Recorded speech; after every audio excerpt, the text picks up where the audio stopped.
Muito obrigada pelos indevidos elogios, e uma coisa que eu achei interessante foi o título que me foi atribuído, que não é, aliás, minha autoria, mas que é um excelente título: Crash Days versus Trash Days. Ou seja, como é que a gente passou do tempo em que íamos de carro a 300 a hora direitinhos a uma parede, para o tempo em que, depois do carro ter batido na parede, a gente ter ficado em mau estado e o carro ainda em pior estado, fomos consertados, entre aspas. Ou seja, o que é que foi consertado do carro, o que é que foi consertado das pessoas e o que é que foi mal consertado no que nos aconteceu. Portanto, de facto, é Crash Days versus Trash Days. É muito interessante, nós... no fundo são 6 anos que vamos falar, de 2008 a 2014. Primeira coisa interessante é como o discurso do poder modificou a nossa memória destes 6 anos. A maioria das coisas que nós pensamos que aconteceram, não aconteceram. E não aconteceram na ordem a que nós lhes atribuímos. Portanto, o que eu vou tentar fazer é uma revisitação com algum rigor às datas, à cronologia, para perceber até que ponto o poderoso discurso comunicacional, político e tudo, à esquerda e à direita, serve como um ecrã para um passado ainda recente, que todos nós vivemos. Primeiro aspecto. De 2008 a 2011 ia ao carro a 300 km a hora. É certo que uma parte dessa velocidade é induzida pela União Europeia, que pretendeu combater a crise gerada, em primeiro lugar, na banca, através de inversões e de investimentos públicos maciços, e houve uma pressão nesse sentido e decisões nesse sentido, que evidentemente o governo do engenheiro Sócrates aceitou com grande alegria, porque se havia coisa que gostava era gastar dinheiro. E, portanto, nós assistimos, de facto, a um ciclo de completo descontrole das contas públicas, com caução europeia, entre 2008 e 2011. Todos nós sabemos para onde é que foi o dinheiro: era o programa Magalhães, eram as novas oportunidades, muitas vezes com ideias que inicialmente poderiam ter um papel positivo, mas que rapidamente foram transformadas em bandeiras. E quando na ação política determinadas ações são transformadas em bandeiras, de um modo geral, é mais importante a bandeira do que aquilo que se faz. No caso das novas oportunidades é um bom exemplo. Começou com um programa que tinha um grande mérito, que era revalorizar o ensino para as pessoas que não tinham tido um ensino academicamente, ou seja, que não tinham 9º ano, não tinham completado e que, portanto, podiam utilizar uma parte da sua experiência de vida e dos seus conhecimentos para completar formalmente algumas dessas atribuições, o que significava que, pela primeira vez, em muitos setores da população portuguesa, houve de novo uma revalorização da escola. E isso era muito positivo. Agora, quando aquilo passou a regimentos inteiros da GNR a serem inscritos em bloco nas novas oportunidades, e começou a haver aquelas estatísticas completamente desvairadas, que são 10 mil, 20 mil, 30 mil, e deixou de haver qualquer critério de qualidade, mesmo adaptado às circunstâncias em que o programa se tinha iniciado, é evidente que se deu cabo daquilo que poderia ser positivo no início, nessa fase final. Magalhães é a mesma coisa. Em todos estes casos havia uma característica comum: enormes despesas com o parque escolar e tudo, eram decididas mais pela necessidade de gastar dinheiro a curto prazo do que propriamente por um estudo sobre o significado e o papel de muitas dessas medidas. Eu duvido que haja algum Magalhães a funcionar nos dias de hoje. E, apesar de tudo, era suposto que algum funcionasse. Funcionavam para jogos, funcionavam, mas rapidamente se perdeu. Houve um enorme desperdício de dinheiro. O mais engraçado é que só houve uma pessoa que chamou a atenção para esse enorme desperdício de dinheiro em seu devido tempo, que foi Manuel Ferreira Leite. Foi a única que disse, em tempo, que não havia dinheiro para pagar isto tudo. Nessa altura, muitos dos nossos governantes atuais achavam que todos aqueles programas tinham aspectos positivos, porque significavam modos de desenvolvimento do país. Passos Coelho, por exemplo, numa conferência defendendo o TGV e criticando Manuel Ferreira Leite. Portanto, o discurso não é aquele que nós pensamos que era hoje, era outro distinto. É por isso que a reconstrução histórica é um perigo para mim. E é normalmente uma forma de exercício do poder que nós não podemos aceitar facilmente. Quando é que se passou pela primeira vez dos crash days para os trash days? Naquele programa falhado do PEC 4. O PEC 4 é muito interessante analisar, não porque ele fosse a salvação do país em tempo de crise, mas porque o PEC 4, apesar de tudo, contava numa fase inicial com o apoio do PSD. Há aquela história que nunca foi esclarecida, daquele encontro a altas horas da noite, quando Passos Coelho disse que nunca tinha sabido nada do programa, depois veio-se a saber que tinha estado com o Primeiro-Ministro durante uma série de horas a seguir, porque também a mentira está institucionalizada há muito tempo, quer dizer, e portanto nós estamos permanentemente a ser alimentados com mentiras. Hoje, ontem, anteontem, há 2 anos, 3 anos, 4 anos, uma parte substancial daquilo que nos é colocado em cima do prato são mentiras. Não é difícil, o BES é igual ao GES, quer dizer, há uma série, o GES não afeta ao BES, quer dizer, uma sistemática produção de mentiras que, divulgadas em alguns casos por agências de comunicação, por gente que é poderosa, tem meios, tem recursos e tudo, e repetidas sem qualquer espécie de consciência crítica. O PEC 4 tem uma característica interessante, é que é feito de acordo com os alemães. Ou seja, o PEC 4 é um conjunto de medidas de austeridade, algumas até com alguma dureza, já na sequência de outras tomadas na fase final do engenheiro Sócrates, quando o engenheiro Sócrates deixou de ser o menino querido da direita, como foi durante muitos anos. Já ninguém se lembra, mas eram comuns artigos dos jornais a dizer que o engenheiro Sócrates, depois de 2005, tinha roubado o programa ao PSD. Já ninguém se lembra, já. Mas isso era sucessivo. Imensos problemas. Como é que o PSD se vai impor perante uma governação socialista que era apoiada pelas grandes empresas, era apoiada pelos grandes grupos económicos, era apoiada pela banca, e depois, de repente, houve uma espécie... E mais, e estava a tentar fazer a consolidação das contas públicas naquele período entre 2005 e 2008, que parte era falsificada, mas havia uma parte que era verdadeira. Houve, de facto, um esforço de consolidação das contas públicas pelo mesmo homem que deu cabo delas depois de 2008. Portanto, a gente tem que colocar as coisas no seu tempo, que é para perceber até que ponto as flutuações políticas nos enganam, porque elas são instrumentais para nos levar a tirar conclusões que não são verdadeiras. O PEC 4, como sabem, foi chumbado. E a ideia que nós temos de que Portugal era mal visto em termos internacionais, os célebres PIGs, não é anterior ao PEC 4. É exatamente o chumbo do PEC 4 que leva uma parte da imprensa económica europeia a meter-nos no mesmo pacote da Grécia. Sendo que a Grécia foi metida no pacote que depois gerou o problema da crise das dívidas soberanas, em grande parte porque os alemães resolveram punir a Grécia. E então aí nós passamos de uma fase inicial em que a crise era essencialmente a crise resultada da crise bancária, dos ativos tóxicos, da banca europeia, que tinha levado uma série de países e uma série de bancos a uma situação muito difícil depois da queda do Lehman Brothers na Europa, e passou a ser uma crise das dívidas soberanas. A existência de uma crise das dívidas soberanas é uma construção política. Não é resultado necessariamente de uma crise das dívidas soberanas. E essa construção política é em grande parte alemã. Os mesmos alemães que tinham permitido que a Grécia entrasse na União Europeia sem o mínimo das condições para entrar na União Europeia, que tinham fechado os olhos ao dracma, e há muita dificuldade que o dracma tinha em poder entrar no processo do euro, e que tinham fechado os olhos à falsificação das contas gregas, que toda a gente sabia que estava a ser feita sistematicamente.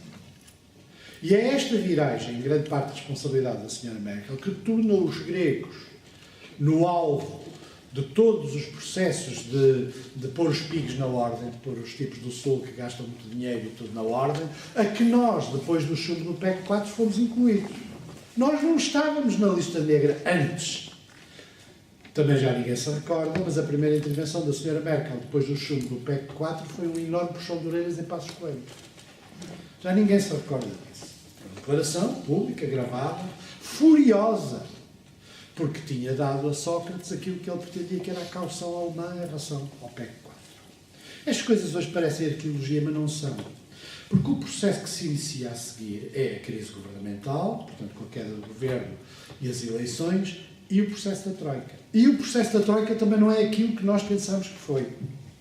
O processo da Troika foi feito em conjunto entre o governo de Sócrates e negociadores do PSD, mais célebres dos quais Eduardo Catroga.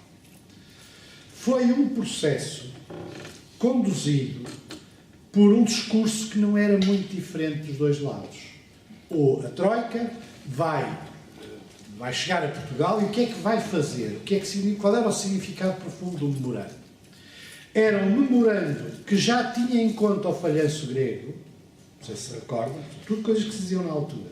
E, portanto, abriria caminho ao desenvolvimento. Diferentemente do que tinha sido imposto à Grécia, o nosso memorando era melhor, porque combinava medidas de austeridade com medidas de desenvolvimento. Este é o discurso oficial, que aliás é assim que Sócrates apresenta o memorando, e é de alguma maneira aquilo que Eduardo Catroga, o principal negociador do PSD, também admite.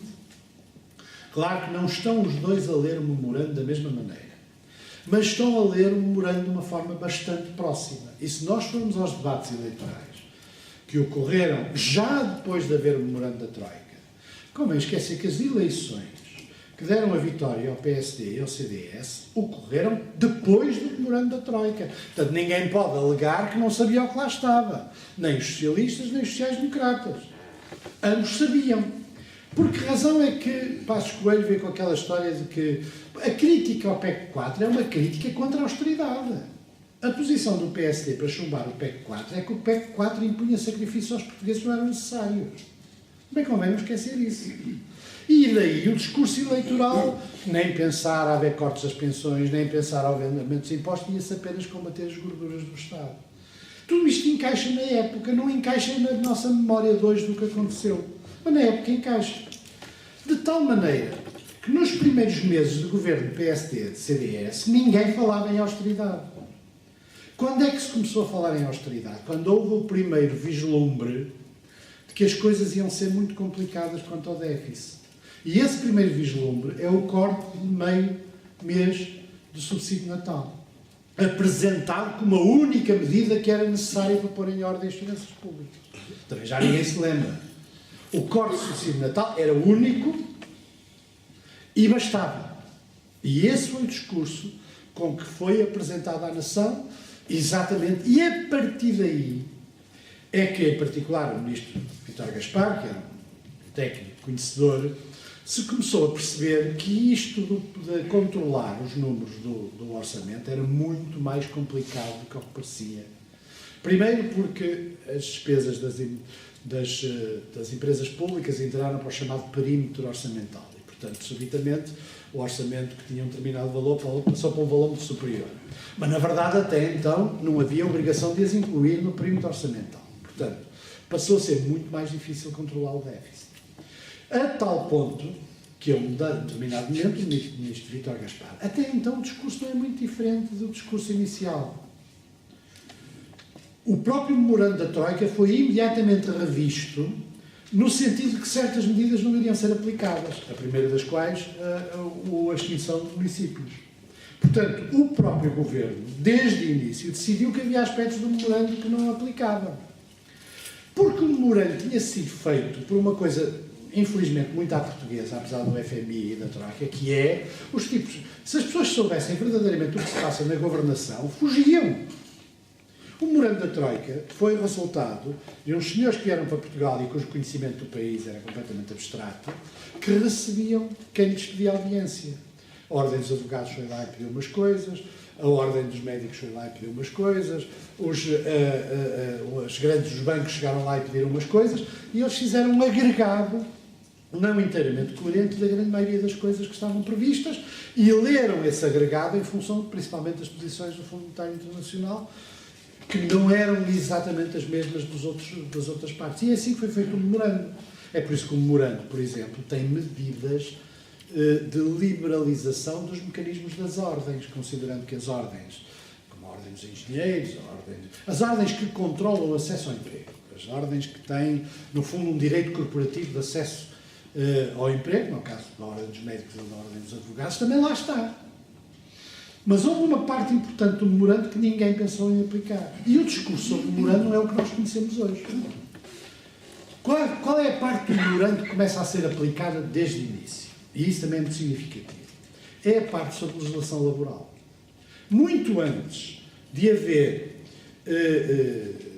a preocupação obsessiva com o déficit, que é muito mais tardia, houve desde o início uma preocupação importante, porque era o discurso que vinha de muitos setores próximos do governo e do próprio Passos Coelho, Catroga e outros, que era, em Portugal, um desequilíbrio nas relações laborais. Ou seja, os operários têm mais poder que os patrões, para dizer de uma forma grosseira. E esse desequilíbrio, desde o início, começou a ser combatido. O que, aliás, é uma das razões, porque mesmo hoje, havendo crescimento económico, não é líquido que haja crescimento social. Porque não havendo mecanismos de distribuição equitativa dos rendimentos, necessariamente o crescimento de algumas empresas não significa o crescimento nem a melhoria das condições de vida dos portugueses. O grande baque, que aliás até tem uma imagem física, é quando, numa reunião com a Troika em 2012, Gaspar percebeu que não cumpria os objetivos do déficit, que era apresentado como o alfa e o ômega. E se recordam, Passos Coelho, que está numa dessas reuniões, sai com um aspecto completamente aflito e faz um apelo dramático ao PS para fazer uma revisão constitucional, visto que eram precisos 4 mil milhões de euros de cortes no Estado. E aí é que começa a austeridade que nós a conhecemos hoje. É aí que começa. Até então, não só não havia consciência dos problemas de controle do déficit, como não havia a linguagem que nós hoje associamos aos últimos anos. E esse apelo dramático, quer dizer, que era, no fundo, um apelo de algum desespero, porque subitamente se percebeu que os cortes iam afetar uma parte importante da economia portuguesa e dos rendimentos portugueses, são traduzidos por Vítor Gaspar naquele colossal aumento de impostos, ou enorme aumento de impostos, porque há outro colossal que a gente já se esqueceu, que é a justificação do subsídio de Natal, que também era um colossal buraco. Depois verificou-se que não havia o buraco supostamente colossal e esqueceram-se do colossal buraco, passou ao colossal aumento dos impostos. O colossal aumento dos impostos significa várias coisas que são o nosso dilema também dos dias de hoje. Significa que, no essencial, o controle do déficit em Portugal, com este governo e com estas medidas, é feito à base dos impostos. O que significa que eles não podem diminuir os impostos, em termos significativos. Podem fazer pequenos arranjos, porque esse é o cerne do controle de coisas. É o aumento significativo dos impostos. Feito por todo lado. Feito pelo IMI, feito pelo IRS, feito pelo IRC, feito de todas as maneiras, de todos os azimutos, como diziam os militares. E isso, evidentemente, foi feito sem qualquer preocupação sobre a situação portuguesa. E então começou a aflorar o discurso que nós conhecemos hoje. Um discurso que muitas vezes chamam neoliberal e que eu acho é atribuir-lhe melhor mérito pelo nome do que aquilo é, que é um discurso de desespero em que o centro da consolidação são os impostos. E como foram feitos de forma para todo lado, não se pensou Portugal. O grande problema dos últimos anos é que era possível obter os objetivos do memorando e era possível controlar o déficit e as contas públicas de uma forma muito menos económica para a melhoria das condições de vida das pessoas. E sobre isso eu não tenho a mais pequena, e não sendo economista, não me custa nada explicar algumas coisas que podiam ser feitas. Por exemplo, em vez de se considerar, que eu já falei disso uma ou duas vezes, que há setores da economia que eram para deitar ao lixo, porque aquela gente vinha toda com a ideia de que o futuro são as dot-coms e são as empresas na internet e tudo. E então tinha um enorme desprezo por setores importantes da economia portuguesa. A restauração, por exemplo, mas também a pequena construção civil. De onde se encontra, mas também outro aspecto que nunca ninguém tem coragem de discutir em Portugal, que é o problema da economia paralela. Uma das razões, um dos poucos amortecedores do desemprego em Portugal era a economia paralela. O discurso que nós usamos para falar da economia paralela é o discurso das grandes empresas, que essas sim têm que pagar impostos. A economia paralela, os mecânicos de automóveis, as cabeleireiras, é que pagaram a crise, uma parte dos que o resultado deste conjunto de medidas não pensadas, só para a vossa informação, a economia paralela na Alemanha é superior a Portugal. Quer dizer, é só para as pessoas terem uma ideia um bocado mais do que é que estamos a falar. E é enorme na França. Em parte, porque a ideia de que se possa construir uma sociedade completamente racionalizada em termos de impostos é uma ideia utópica. É tão utópica como a ditadura do proletariado. A ideia de que uma sociedade racional pode ser construída na base de um funcionamento de um aparelho fiscal, que no caso português já é suficientemente intrusivo e, aliás, põe em causa mesmo os direitos fundamentais das pessoas em muitos aspectos e dos contribuintes em particular. Pagam primeiro, protestam depois. E, em alguns casos, veem todas as dificuldades para poderem protestar em cima da mesa. Portanto, o que é que aconteceu? Aconteceu que, quando se centraram as coisas em quem paga a crise, são os cabeleireiros, mecânicos de automóveis e as coisas. Quem paga a crise é aquela parte da economia que é para deitar ao lixo, a restauração. O que é que aconteceu? A surpresa, como diz Gaspar, do aumento do desemprego. É muito interessante porque ele disse a palavra surpreendido. E alguém pode estar surpreendido se conhecesse o nosso país ao saber que o grosso do emprego estava exatamente nestes setores. O grosso do emprego estava aqui. Já não há grandes empresas, já não há um grande tecido industrial, já não há em muitos sítios, são exceção. A regra em Portugal são muito pequenas empresas que, do ponto de vista destes homens, eram irracionais e que agora estão a substituir pelas tias as tias que fazem as compotas que vendem na internet. Que vendem na internet são mais modernas. É exatamente a mesma coisa. O grau de produção de riqueza é a mesma coisa. Mudou a moda e mudou o invólucro e tem uns nomes mais modernos e lá aqueles programas na televisão. Eu gostava que, aliás, na televisão se fizesse uma revisão das empresas de sucesso do ano anterior para ver quantas subsistem. Porque para onde hoje vai o dinheiro, equivalente a que no passado era do Fundo Social Europeu, são empresas deste género. Não é? A receita das tias ou da avó de fazer compota de laranja que é vendida na internet em Besnaga, quer dizer, qualquer coisa deste género. Pronto. Eu não estou a dizer que as pessoas não tenham mérito em defenderem a sua própria vida, em defenderem-se, em tentar encontrar. Tem todo o mérito. Só que isto não é um programa económico para o país. Não é? São duas coisas distintas. O aumento colossal de impostos, evidentemente, gerou... 2 minutos, professor. 2. Bom, olha. O aumento colossal de impostos gerou várias coisas. Uma delas é uma recessão económica. Uma delas é um enorme desequilíbrio na sociedade portuguesa, gerado pelo facto de uma parte importante do rendimento das pessoas ser para pagar impostos e, por sua vez, com o aumento da dívida, são para pagar a dívida e, portanto, não têm nenhum papel. E então, como é que começou o discurso? Este discurso também é mais recente do que nós pensamos. A crise e as medidas de ajustamento têm que durar muito tempo. Para resultarem, tem que durar décadas. Quem melhor exprimiu isso foi o Presidente da República. Isso é um programa para décadas. O que significa que deixou de haver política. Nesta linguagem, deixou de haver alternativa. As eleições são uma perturbação. As eleições, em democracia, passaram a ser uma perturbação do programa económico. E o programa económico, inevitavelmente, era um programa de austeridade para 10, 20, 30 anos. E depois há todo um vasto conjunto de efeitos perversos que começaram a entrar na sociedade portuguesa. As divisões entre velhos e novos, com aquela ideia absurda de que os velhos têm que pagar para os jovens do futuro. Os jovens do futuro vão ter, quer dizer, é que é uma ideia neomalthusiana típica, não é? A separação entre o público e o privado, sendo que há setores no público que são piores que o privado e há setores no público que são melhores que o privado. A separação entre empregados e desempregados. E estas ideias, que nunca tinham tido um curso tão forte na sociedade portuguesa, deslaçaram os movimentos sociais. Uma das razões que o protesto em Portugal não tem é porque estas ideias são fáceis de incorporar. Que é o tipo que tem, o exemplo que eu costumo utilizar é que tem uma mesa com 3 cadeiras e o vizinho tem 5 cadeiras. Portanto, o problema não é de quem lhe tirou as cadeiras, é do vizinho que tem 5 e nunca de quem lhe tirou as cadeiras que faltam. E este tipo de inveja socializada, típica de um certo atraso, é particularmente destrutivo das respostas sociais a este processo. Depois, para cumprir as minhas cargas, evidente, entrou em cena ao Tribunal Constitucional. Se repararem, não havia críticas ao Tribunal Constitucional até o momento em que o Tribunal Constitucional chumbou a primeira medida. De novo, só depois daí é que o Tribunal Constitucional passou a ser um adversário. E houve uns professores de direito distintos, próximos do governo, que escreveram um livro contra o Tribunal Constitucional, que tinha a pequena característica de ser escrito ex post facto, quando devia, na realidade, ter sido escrito antes. As críticas eram estruturais. A ideia de que vivíamos num estado de emergência, como se fosse uma guerra, e que no estado de emergência as leis eram suspensas, a Constituição era suspensa, estas ideias circularam todas.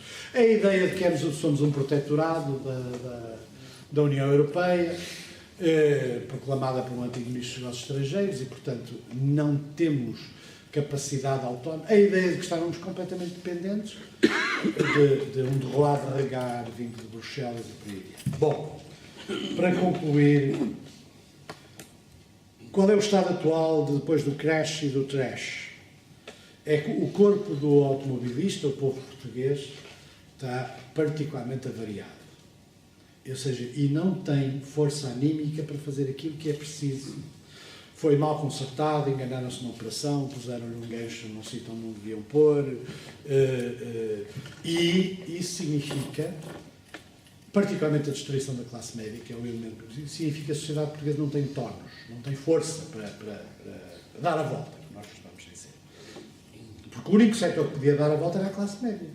Por uma razão óbvia, é o único elemento que arrasta socialmente o resto da sociedade, retira as pessoas da pobreza, fala-se para a mediania, quer dizer, este programa foi tão bem pensado que foi atingir exatamente aquela parte que é a melhor garantia de que nós não temos crescimento social, podemos ter algum crescimento económico, mesmo assim muito irregularmente distribuído, nem isso temos, em bom rigor, a gente fica contente quando aumenta 0,1, que é de facto, quer dizer, reparem como cada vez estamos mais contentes com estatística na ordem das décimas, quer dizer, tudo na ordem das décimas, muitas falcatruadas, não é? Talvez as do desemprego sejam as mais graves, de facto, porque são claramente manipuladas através dos estágios. Há jovens no desemprego que nunca tiveram ainda um único dia de estágio, mas que são empurrados para se inscreverem nos estágios e imediatamente saem do desemprego. Imediatamente. Nem sequer precisam ter estágios. E a mesma coisa com o número de pessoas mais velhas, os chamados desempregados de longa duração, que por isso simplesmente perderam a esperança de ter emprego. A destruição das relações familiares através do ataque à relação entre mais velhos e mais novos, impedindo os mais velhos de terem um papel social, de poderem ajudar os mais novos numa situação de crise, o retrocesso da condição feminina, quando as mulheres são as primeiras a perder o emprego e regressam ao estatuto, passam de operárias para donas de casa, o que é de facto, isso é que significa andar para trás. Portanto, há todo um conjunto de fenómenos. Vamos morrer à miséria? Não, não vamos morrer à miséria, mas vamos ser assim uma coisa sem nenhuma espécie de fogo, periférica, sustentada mais ou menos de uma maneira, e eu não gosto do meu país assim. Muito obrigado.